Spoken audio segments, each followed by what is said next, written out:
I got this hedge trimmer here. I only used it a couple times and then completely dead. Just nothing was working. So I gotta assume there's something wrong with the battery. If I push this in, nothing happens. So what I'm gonna try to do is take this battery and test it, test all the cells inside and see if any of them are defective, and see if I can get anything to work. And looking closely at this housing, I can see a plus sign and a minus sign indicated here.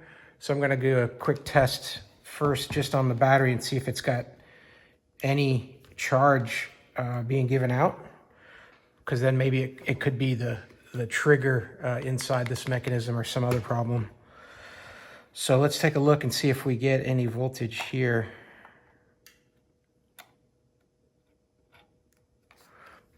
And it looks like we do, but boy, it looks really low. So out of the entire battery pack, I'm only getting 4.9 volts. And what I'm expecting to get is 20 volts. So it tells me that it's a pretty tiny battery, this 1.5 amp hour, that inside here, a couple of these cells are bad. So let's open it up and let's verify that and find out which cells are bad. What I'm gonna use first is it's a really small electronics driver set from EasyArc. These guys make some really cool tools. And in this case here, I'm gonna need this really small star bit to be able to undo this battery casing. And so this is magnetic, really nice. They just plug in there and they're held there with a magnet, and you've got a spin piece on the back. So if you're doing this one-handed like this, you can just kind of push this into your palm and spin it. It's really nice.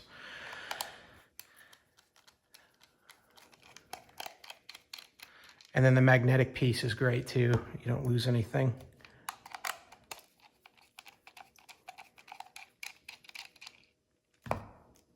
And that's another thing we could look at here, test this battery.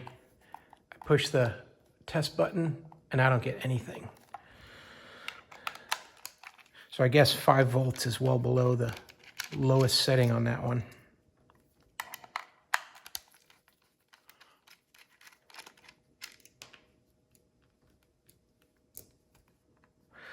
And then I notice I got a sticker here that's holding each side.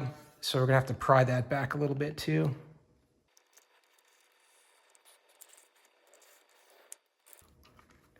All right.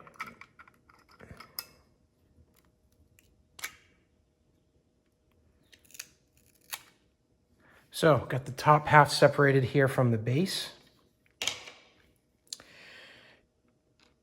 Does not look like anything is fried on this. I think one of the cells is just bad.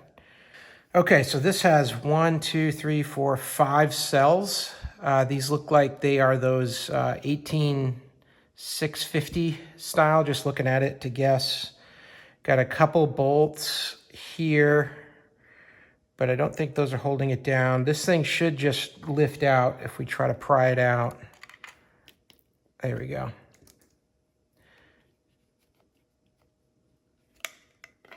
And then here at the back, you've got that little LED.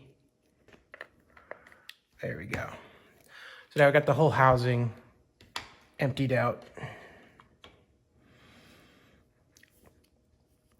So this has a paper insulator here, a rubber insulator on the bottom. If I peel this back, 18650s here. 2000 milliamps, 3.7 volts. Next step's gonna be prying these cells out of these welded ends.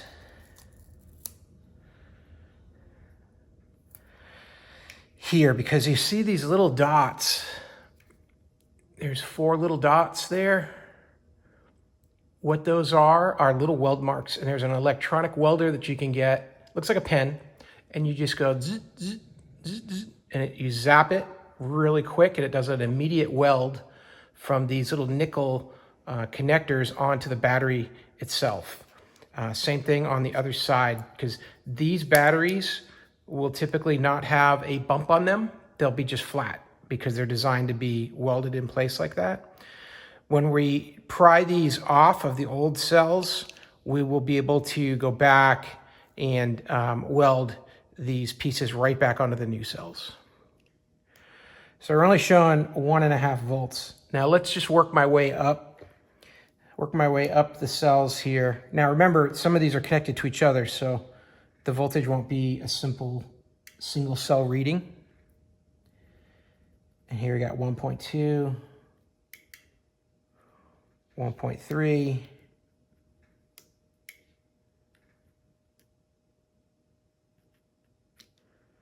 got nothing on that one. It was doing an ohm reading. So I got a feeling that this cell here is pretty close to one that's completely dead. And 1.8, so this is probably a cell here that has died in the pack.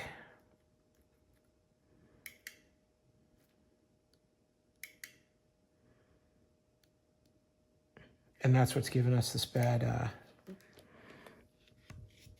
performance on the battery. So let's go ahead and try to pry this guy out first and verify that that one's bad.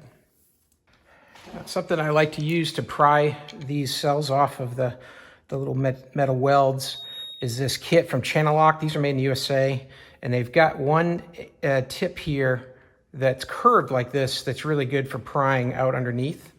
So I use this one quite a bit.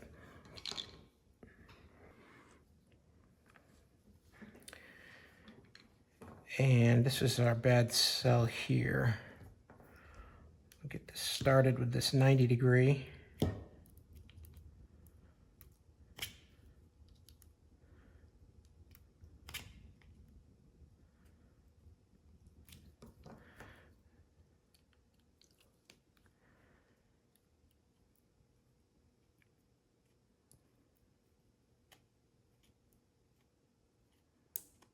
Hear that little pop? That's the weld snapping open. And there's the second one. So there's 2 on here and 2 over here.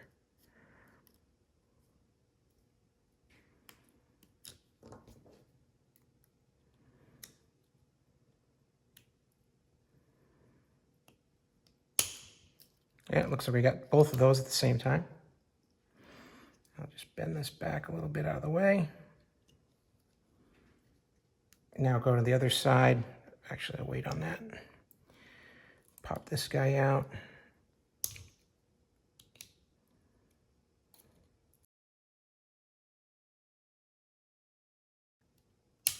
And then there's the second one. So you can see this side's got a little bit of a guard there, so we're gonna have to push through to the other side. This side doesn't have that little guard. Push this out of the way. All right. So we've got what we think is the bad cell here. Let's do a quick test on it.